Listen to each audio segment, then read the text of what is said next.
দর্শক, আবারও আমরা কোটা বাতিলের খবর জানবো। কোটা বাতিলে চট্টগ্রাম রেল স্টেশন অবরোধ করে এই মুহূর্তে বিক্ষোভ করছেন সেখানকার শিক্ষার্থীরা। সেখানে রয়েছেন আমাদের সহকর্মী নয়ন বড়ুয়া। জয়, আমরা সরাসরি তার সাথে যুক্ত হচ্ছে। জয়, কোটা বিরোধী শিক্ষার্থীরা এই মুহূর্তে কি বলছেন?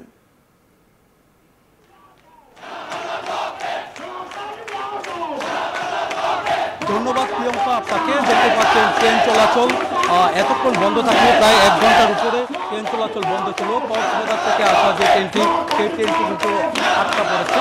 আমরা দেখছি এখন সেই ট্রেনটি যে আন্দোলনরত শিক্ষার্থী যারা আছে তারা কোনো রেল স্টেশনে তাদের অবস্থান করে তাদেরকে পুলিশ যেভাবে হোক সেই জায়গা থেকে সরিয়ে নেওয়ার পর ট্রেন চলাচল স্বাভাবিক হয়েছে। আমরা দেখানোর চেষ্টা করছি ট্রেনটি যাচ্ছে এবং ট্রেনের পাশে যে ট্রেন যাচ্ছে সেই ট্রেনের পাশে কিন্তু শিক্ষার্থীদের আন্দোলন তারা অব্যাহত রেখেছেন। তারা এখানে প্ল্যাটফর্মে দাঁড়িয়ে আবার রেলপথে দাঁড়িয়েও অনেক শিক্ষার্থী তারা অবস্থান করছেন। তবে ট্রেন চলাচলটা স্বাভাবিক করা হয়েছে প্রায় 1.5 ঘন্টা পর। এখন এই ট্রেনটি গেছে, অনেকক্ষণ ধরে এই ট্রেনটি আটকা পড়েছিল। কক্সবাজার থেকে এসেছিল এই ট্রেনটি, এটি চট্টগ্রাম রেল স্টেশনে যাচ্ছে।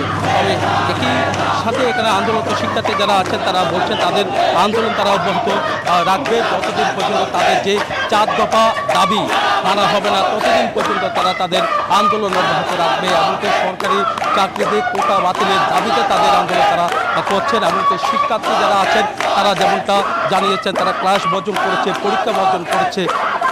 এখন তারা পড়ার টেবিলে থাকতো, এমনকি লাইব্রেরিতে থাকার কথা রয়েছে।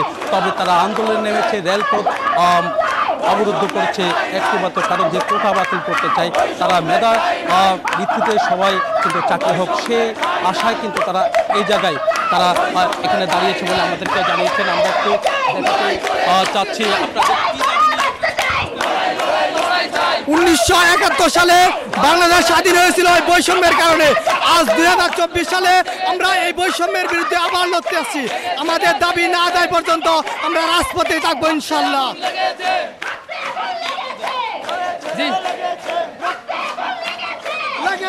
আমাদের দাবি একটাই, এই কোটা প্রথার হয় পরিপূর্ণরূপে এটা বন্ধ করা হোক অথবা এটা শিথিল করা হোক। কারণ 56% কোটা এটা কোনোভাবেই মেনে নেওয়া যায় না। এটা সাধারণ জনতার প্রতি, বাংলার মানুষের প্রতি চরম অবমাননা বলে আমি মনে করি।